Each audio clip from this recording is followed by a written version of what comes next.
After 11 years of developing award-winning products that made millions for my company, the new director walked into my office and slashed my research budget by 60% in a single meeting. I thought it was just corporate greed until I discovered where that money was actually going and realized this wasn't about budget cuts at all, but something much more sinister. But how do you fight back against someone who controls everything you've worked for, when exposing the truth could cost you everything you have left? My hand shook as I stared at the email that just arrived. Budget meeting in conference room B. Immediate attendance required. Damian Cross wanted to see me right away. Walking down the hallway felt like moving through thick mud. Something was wrong. Damian had been acting strange for weeks, asking weird questions about my research projects. He smiled too much and asked about things that seemed unimportant. Conference room B smelled like cleaning supplies and fear. Damian sat at the head of the long table, wearing his expensive suit and that fake smile he always used during bad news meetings. Alice sat across from me, looking worried. She had worked here longer than anyone and could sense trouble before it happened. "Close the door," Damian said without looking up from his papers. "What I'm about to tell you cannot leave this room." My stomach dropped. Damian never called private meetings unless someone was getting fired or something terrible was happening. I had spent 11 years building my research department from nothing. We had won awards, created new products, and made millions of dollars for the company. "Your department budget is being cut by 60%, Damian announced like he was reading the weather report.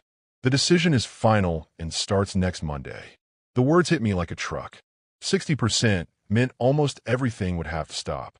My team of 12 researchers would shrink to maybe 4. Projects that took years to develop would die overnight. "Damian, this has to be a mistake," I said, trying to keep my voice steady. "My team created the new plastic coating that saved the company last year. We brought in $30 million. Damian's smile got bigger, which made everything worse. "The board wants faster results with less spending. Your methods are too slow and cost too much money." Alice leaned forward in her chair. "What about the medical device project? We're almost finished, and the test results look amazing. Hospitals are already asking when they can buy it." "Canceled," Damian said, not even blinking, along with the water filter research and the new battery project. My heart pounded so hard I could hear in my ears. These projects represented years of work. People would lose their jobs. Important discoveries that could help millions of people would disappear forever. "The patents we created belong to the company," Damian continued, shuffling through his papers like this conversation bored him. "Legal will decide what happens to them now. Patents were like gold in our business. Each one represented months or years of hard work and testing." Damian was talking about taking away everything my team had accomplished.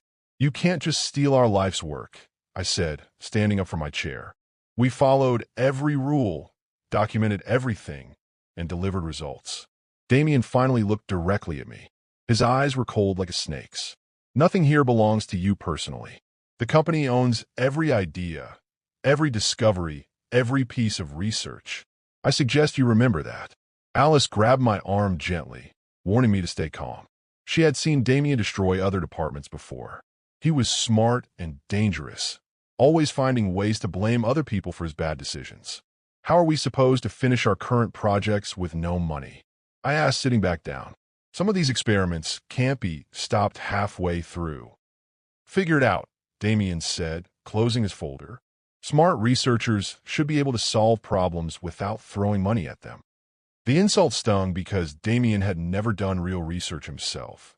He came from the business side of the company and thought science was just mixing chemicals until something worked. He didn't understand that breakthrough discoveries took time, patience, and proper funding. "What about our lab equipment?" Alice asked quietly. "Some of those machines cost more than most people's houses." Damian's smile returned. "The equipment will be moved to other departments that can use it more efficiently. Your team can share basic tools with the quality control group." Sharing equipment with quality control meant waiting weeks to run simple tests. Our advanced research would become impossible. Damian knew exactly what he was doing. "This doesn't make business sense," I said, pulling out my phone to show him our success numbers. "Look at our return on investment. Every dollar spent on my department brought back $3 in profit." Damien waved his hand like he was swatting a fly. Past performance doesn't guarantee future results. The board wants to try new approaches with external consulting partners. External consulting meant hiring expensive outside companies to do work we could do better ourselves. It never made sense to me why businesses would pay strangers more money to get worse results. Who are these consulting partners? Alice asked, but Damien was already standing up to leave. That information is confidential, he said, straightening his tie. You'll meet them when appropriate. Damien walked toward the door, then stopped and turned around. Oh, one more thing. Dr. Kessler from the Ethics Committee had a family emergency. She won't be available for meetings anytime soon. My blood turned cold. Dr. Kessler was the one person in management who actually cared about research integrity. She had visited our lab just last month, asking detailed questions about our projects and praising our careful documentation methods. Is she okay? I asked, but Damien was already gone. Alice and I sat in silence for several minutes. The fluorescent lights hummed overhead like angry insects. Everything we had worked for was disappearing, and we couldn't figure out why. Something's not right about this, Alice whispered, looking around the empty room. Damien's been planning this for months. Saturday morning found me in my home office, surrounded by printed financial reports and company documents. Coffee grew cold as I traced budget numbers across multiple spreadsheets, searching for patterns that might explain Damien's sudden attack on my department. My printer worked overtime, spitting out page after page of budget allocations, project timelines, and expense reports. Each document told part of a bigger story that made my stomach sick with anger. Damien had been lying about everything. While my department faced massive cuts, his spending on outside consulting had tripled in 6 months. The company was paying enormous amounts of money to firms I had never heard of, especially one called Titanium Strategies. Titanium Strategies received $2 million for innovation consulting on our biocompatible coating project, the same project my team had already completed successfully. Why would anyone pay consultants to work on finished research? My computer screen glowed as I searched for information about Titanium Strategies online. Their website looked professional, but contained very little real information. The company claimed to specialize in strategic research partnerships and technology optimization solutions. Corporate speak for absolutely nothing. The leadership page showed photos of well-dressed people with impressive titles, but no actual scientific background. Their CEO was listed as Margaret Cross, a name that made me stop breathing for a moment. Cross, like Damien Cross. More searching revealed that Margaret Cross had married Damien 3 years ago, right before he joined our company. Titanium Strategies was founded 2 years ago, exactly when Damien started asking detailed questions about our most successful projects. Damien was stealing our research money and giving it to his wife's fake consulting company. My hands trembled as I printed evidence of the connection. Bank records showed payments to Titanium Strategies within weeks of every major breakthrough my team achieved. They were literally profiting from our hard work while destroying our ability to continue. Sunday afternoon, I called Alice and asked her to meet me at the coffee shop near our office. We needed to talk somewhere Damien couldn't listen to our conversation. Alice arrived looking exhausted and worried. She had been having the same sick feelings about Damien's behavior, but couldn't put the pieces together like I had. Look at this, I said, spreading the documents across our small table. Every successful project we complete gets its funding redirected to Damien's wife's company. Alice's face went pale as she studied the papers.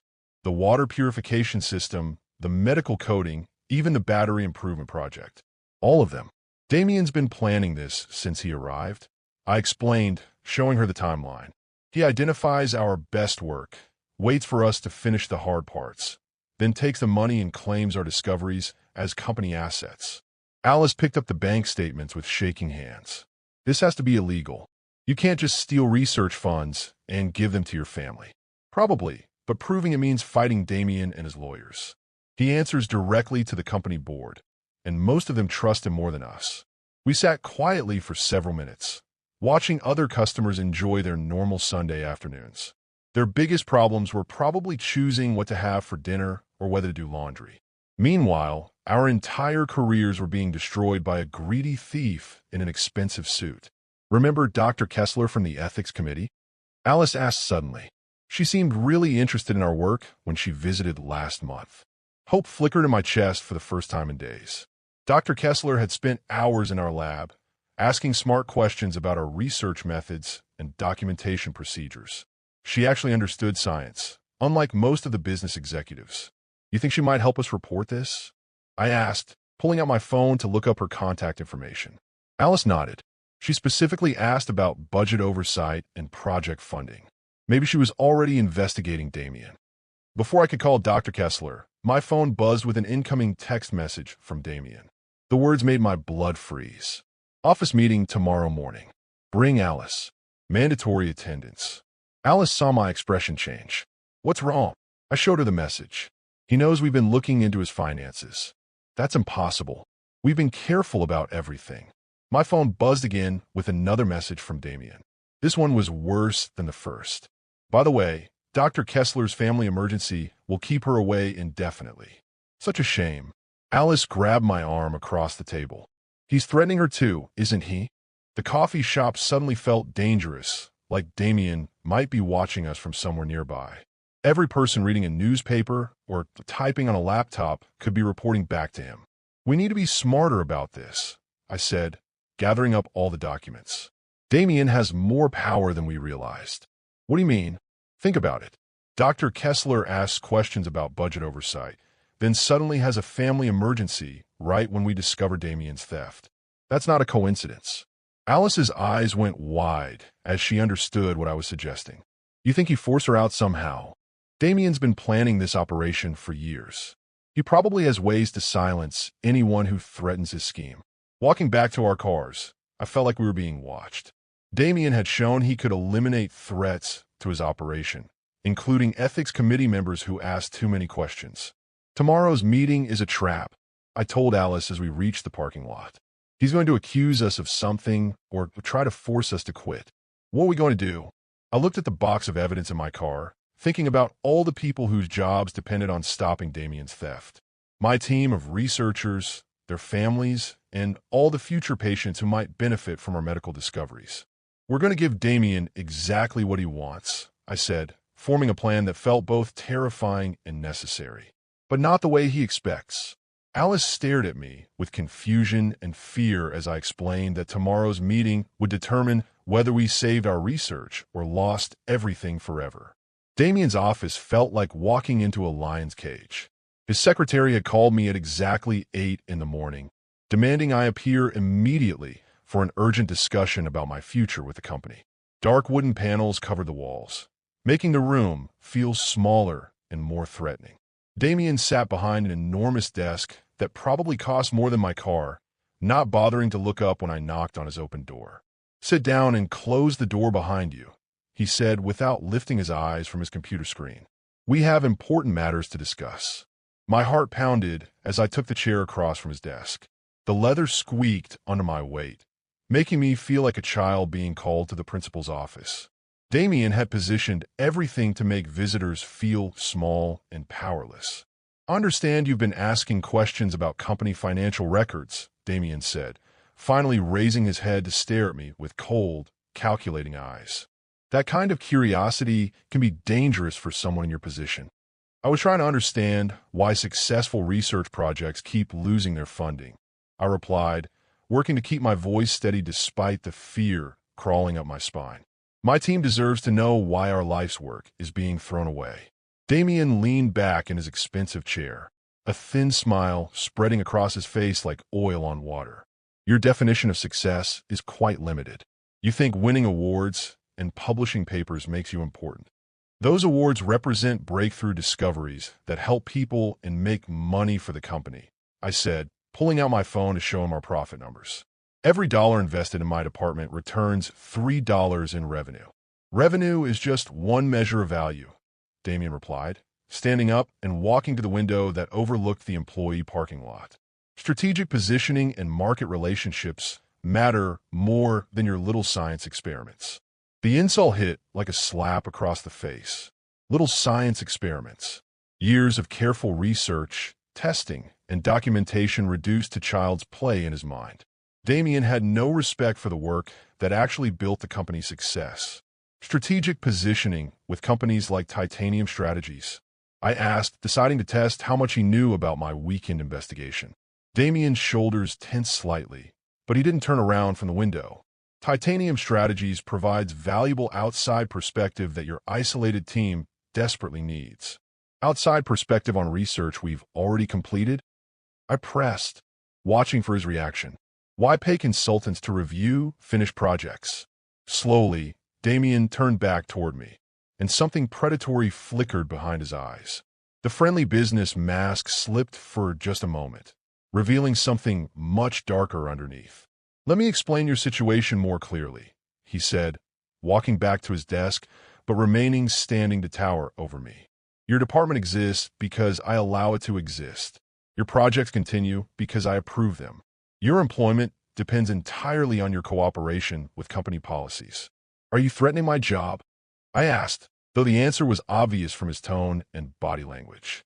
I'm educating you about business reality, Damien replied, placing both hands on his desk and leaning forward like a predator preparing to strike. The old days of scientists playing with expensive toys while hoping for accidental discoveries are finished. Those expensive toys generated $30 million in profit last year alone, I said, standing up to meet his intimidating posture. More than any other department in the company. Damien's smile grew wider and more menacing, and cost $40 million to develop. Poor return on investment from my perspective.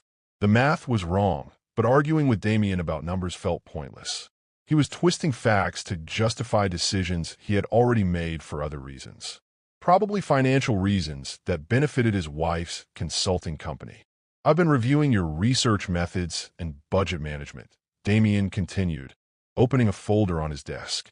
Some concerning patterns have emerged that the board might find interesting. My stomach dropped as Damien pulled out papers that looked like financial reports with my name highlighted in yellow. He had been building a case against me, probably filled with lies and distorted information. What kind of patterns? I asked, though I dreaded hearing the answer. Questionable expense reports, unexplained budget overruns, possible misuse of company resources for personal projects, Damien listed, clearly enjoying my growing panic. The kind of behavior that could result in immediate termination and legal action. Those are lies, I said, my voice rising despite my efforts to stay calm. Every expense is documented and approved. Every project follows company guidelines. Damien shrugged, like my protest meant nothing. Documentation can be interpreted many different ways. Your word against mine in front of the board. The threat was clear. Damien could destroy my reputation and career with false accusations while I had no way to defend myself. He controlled the narrative and had the board's trust. Why are you doing this? I asked, genuinely confused about his motivation. My department makes money for the company. Destroying successful research hurts everyone. Success requires sacrifice, Damien replied, closing the folder and returning to his chair. Sometimes good people get hurt when companies evolve and adapt to changing markets. Evolving and adapting meant stealing research funds to enrich his family. Damien was a parasite feeding on the work of others while contributing nothing valuable himself. I started toward the door, realizing this conversation was pointless. Damien had already decided to destroy my department, and nothing I said would change his mind. One more thing, Damien called out as my hand touched the door handle. Dr. Kessler's family emergency turned out to be quite serious. She's decided to take indefinite leave from the ethics committee. My hand froze on the metal handle as the full meaning of his words sank in. Damien wasn't just stealing research money or threatening my job. He was systematically eliminating anyone who might expose his corruption. Car accidents can be so unpredictable, Damien added quietly, his voice carrying a chill that made my blood run cold, especially on those winding mountain roads near Dr. Kessler's cabin. I turned to stare at Damien in horror, finally understanding that his power reached far beyond the office walls and into places where people could disappear forever. My phone rang at 10 o'clock that night, jarring me awake from restless sleep filled with nightmares about Damien's threats. Alice's name appeared on the screen, but her voice sounded strange and shaky when I answered. "You need to check your email right now," she whispered urgently. "I'm sending you something that will change everything we thought we knew." Stumbling to my computer in the dark, I opened my email to find a forwarded message chain between Damien and Alice dating back 3 weeks. My heart sank as I read Alice's responses to his questions about my concerning behavior and resistance to necessary organizational changes. She had been reporting on me, sharing details about my research concerns, my weekend investigation, even personal frustrations I had shared with her in confidence during our coffee shop meeting. "Why?" I asked when Alice called back immediately, my voice cracking with betrayal and disbelief. "He threatened everything I care about," Alice said, tears obvious in her voice. "My pension, my research grants, my daughter's college fund. 22 years of work disappeared if I didn't cooperate." The betrayal cut deeper than Damien's budget cuts or professional threats. Alice had been my closest ally, someone I trusted completely. Learning that she had been feeding information to my enemy felt like losing a family member. "What exactly did you tell him?" I asked, scrolling through the email chain with growing horror. "Damien wanted to know about your daily routines, who you talked to, what documents you accessed on the company computers," Alice explained, her voice barely audible.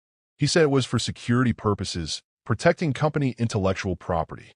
Each revelation felt like another knife in my back. Damien had been tracking my every move through Alice's reports, staying one step ahead of my investigation because he knew exactly what I was doing. "The financial documents you found this weekend," Alice continued, "Damien already knew you had discovered the Titanium Strategies connection before your meeting in his office. Then why did he bother threatening me?" I asked, pacing around my dark living room like a caged animal. "Because he wanted to see how much evidence you had collected and whether you planned to share it with anyone else," Alice said. "I was supposed to find out if you had contacted lawyers or journalists." Damien's entire intimidation performance had been an act designed to extract information while making me feel powerless. He was always 3 moves ahead, manipulating everyone around him like pieces on a chessboard. "There's something else," Alice said, her voice dropping to barely above a whisper. "Damien asked me to plant evidence in your office tomorrow morning." My blood turned to ice water.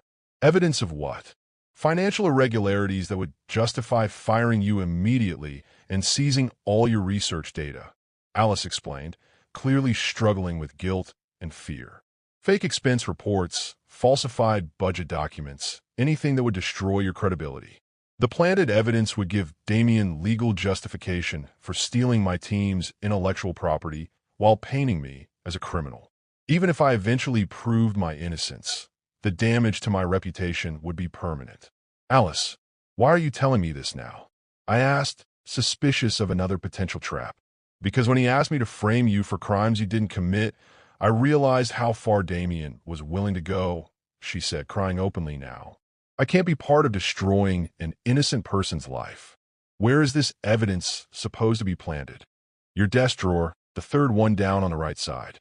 Damien said there would be fake receipts and a USB drive with doctored financial files showing you stole research money. Evidence created on Damien's personal computer, using his home printer planted by Alice under his direct orders. The setup was actually perfect for proving Damien's corruption, if I could document everything properly. "Can you meet me at the office tonight?" I asked, forming a plan that felt both desperate and brilliant. "We can gather the planted evidence and use it against Damien instead." "That's too dangerous," Alice protested. "If Damien finds out I warned you about his plan, he'll destroy both of us."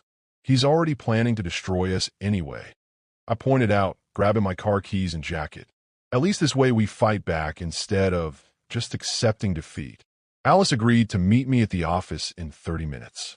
The building would be empty except for security guards, giving us time to collect Damien's planted evidence and document everything for future legal proceedings. "Bring your phone and make sure it's fully charged," I told Alice before hanging up. "We're going to need to record everything we find." 20 minutes later, I was driving through empty streets toward the office building, my mind racing with plans for turning Damien's trap against him. The planted evidence would prove his intent to frame me, especially if we could document the metadata showing when and where the files were created. My phone buzzed with a text message from Alice as I pulled into the parking lot. Damien just called me. He knows we talked tonight. Ice-cold fear washed over me as I realized the implications. Damien had been monitoring our phone calls somehow, listening to our conversation about the planted evidence and our plan to meet at the office. I called Alice immediately, but her phone went straight to voicemail. Either she had turned it off or something had happened to prevent her from answering. Another text message appeared on my screen, this one from an unknown number. Parking lot. Black sedan. Now, looking around the empty parking lot, I spotted a black car with tinted windows parked near the building entrance. Someone was waiting for me, probably Damien or one of his associates. Alice, I called out, approaching the sedan cautiously while keeping my phone ready to dial emergency services. The driver's window rolled down to reveal Alice sitting behind the wheel, her face pale with terror and her hands shaking on the steering wheel. Get in quickly, she said, glancing nervously at the office building. Damien isn't just monitoring our phones. He's been recording every conversation we've had for weeks. I climbed into the passenger seat as Alice explained that our entire investigation had been compromised from the beginning, and Damien was already implementing the final phase of his plan to destroy us both. Alice's hands gripped the steering wheel so tightly her knuckles turned white as she drove us through the empty streets of Cedar Falls. Security cameras have been recording our every move at the office for weeks, she explained, and Damien had been watching everything. He knows we discovered the planted evidence, Alice said, checking her rearview mirror for the third time in 2 minutes. Damien called me right after you hung up, asking if I'd spoken to you tonight. My stomach twisted with fear and anger. Damien had been playing us like puppets from the very beginning, always staying one step ahead because he controlled all the information. What did you tell him? I asked, watching the dark streets roll past outside the car windows.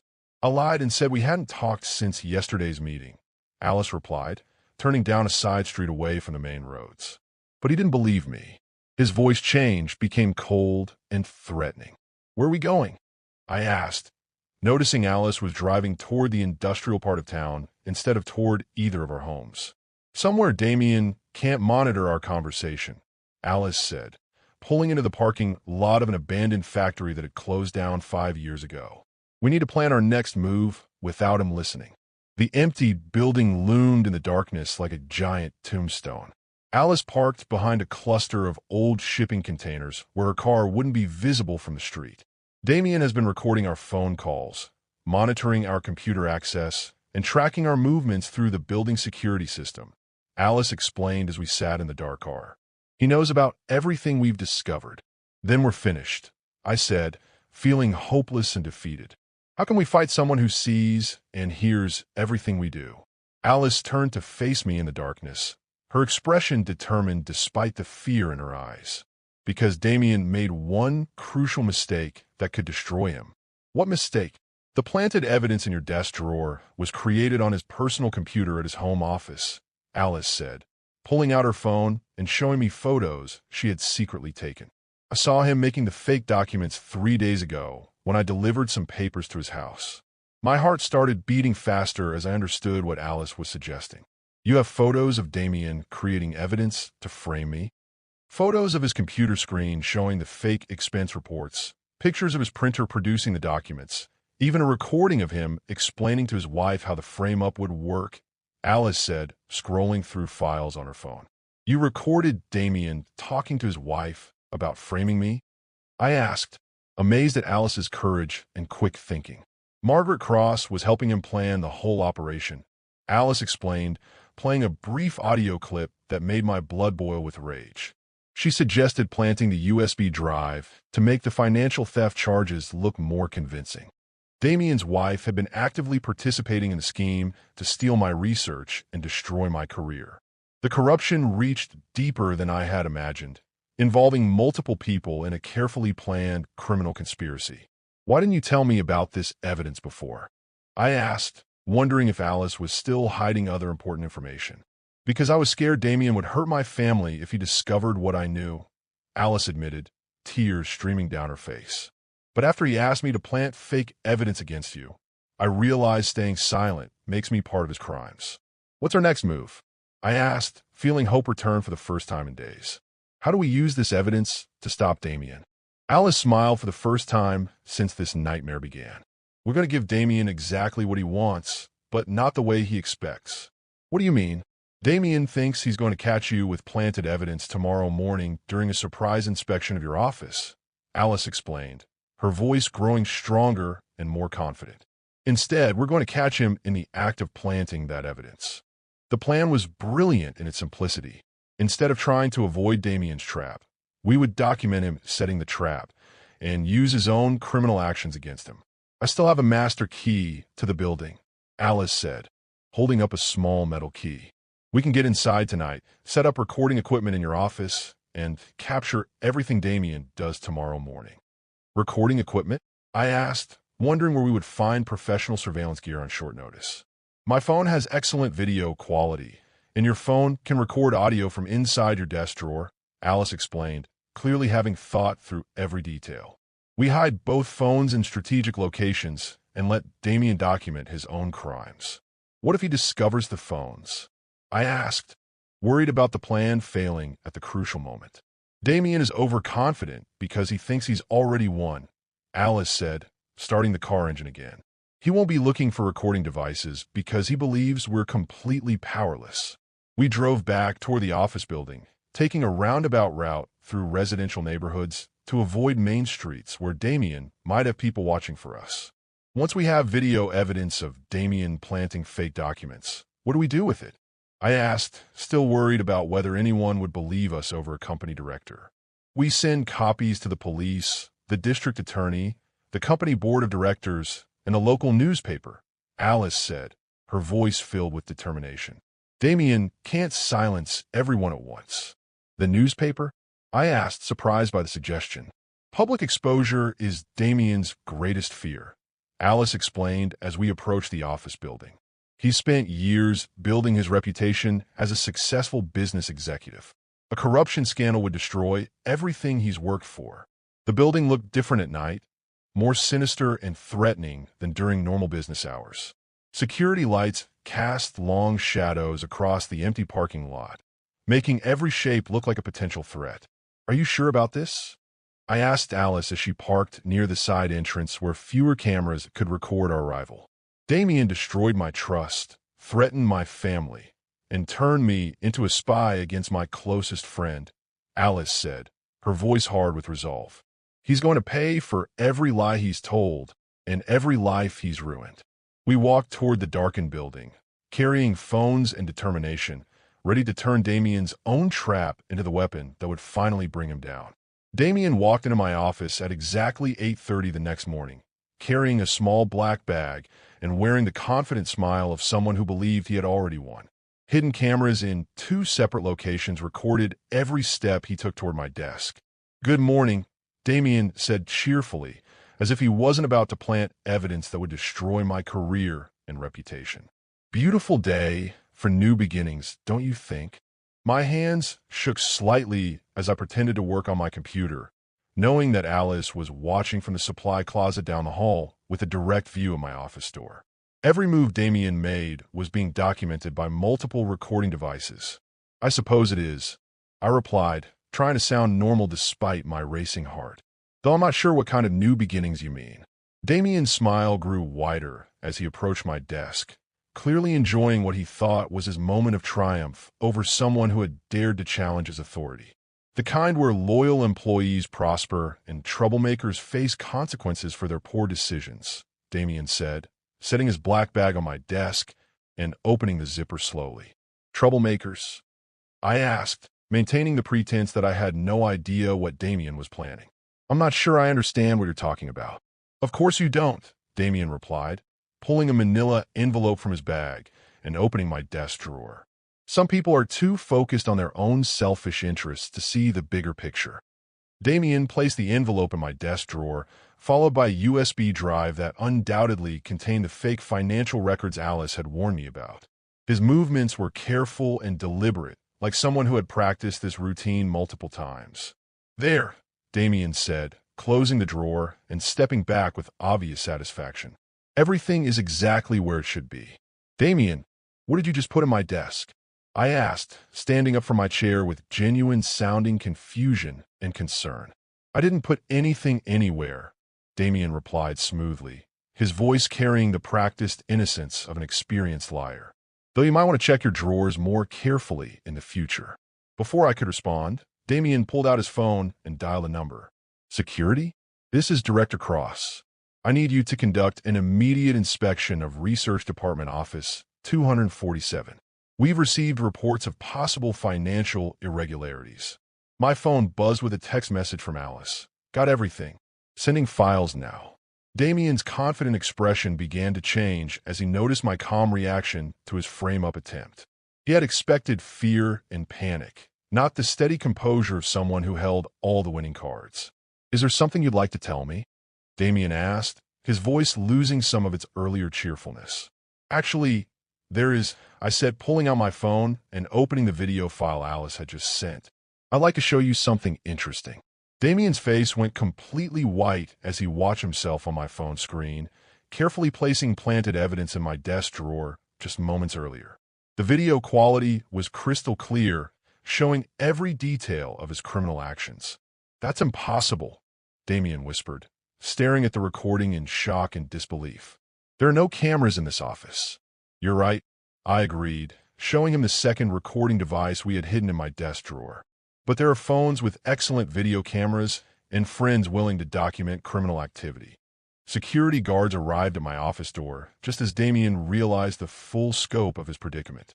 Instead of finding planted evidence of my financial crimes, they discovered video proof of Damien's attempt to frame an innocent employee. Mr. Cross, the head security guard said with obvious confusion, we found this USB drive and these documents in the desk drawer, just like you said we would. But there's also this video on Dr. Rodriguez's phone showing you putting them there. Damien's mouth opened and closed like a fish gasping for air, but no words came out. He had been so confident in his plan that he never considered the possibility of being recorded while executing it. I can explain everything, Damien finally managed, but his voice lacked its usual commanding authority. This is all a misunderstanding that can be resolved quickly. The only misunderstanding was thinking you could frame innocent people without consequences, Alice said, appearing in the doorway with a folder full of additional evidence. We have documentation of your entire corruption scheme. Alice handed the security guards printed copies of the financial records showing Damien's theft of research funds, along with photos of him creating fake evidence at his home computer and audio recordings of him planning the frame-up with his wife. Damien Cross, you're under arrest for attempted fraud, evidence tampering, and embezzlement, the lead security guard announced, having called the police while reviewing our evidence. You have the right to remain silent. 6 months later, I stood in the same conference room where Damien had announced my budget cuts, but everything had changed completely. Dr. Patricia Langford, the new interim director, had just finished explaining that my department's budget was not only restored but increased by 40%. The board wants to ensure that ethical research continues without interference from corrupt management, Dr. Langford explained, sliding a contract across the table. They're offering you Damien's former position as Director of Research Operations. The position would mean more responsibility, higher pay, and the power to protect other researchers from future corruption. But it would also mean becoming part of the corporate structure that had allowed Damien to operate unchecked for so long. I'll accept the position on 2 conditions, I said, having spent weeks thinking about this possibility. Complete autonomy over research direction and authority to implement transparent financial oversight for all department budgets. Dr. Langford smiled and extended her hand for a handshake. The board was hoping you'd say exactly that. 1 year later, our department won its 4th industry award, and I finally understood that sometimes the best way to change a broken system is to accept responsibility for fixing it from the inside.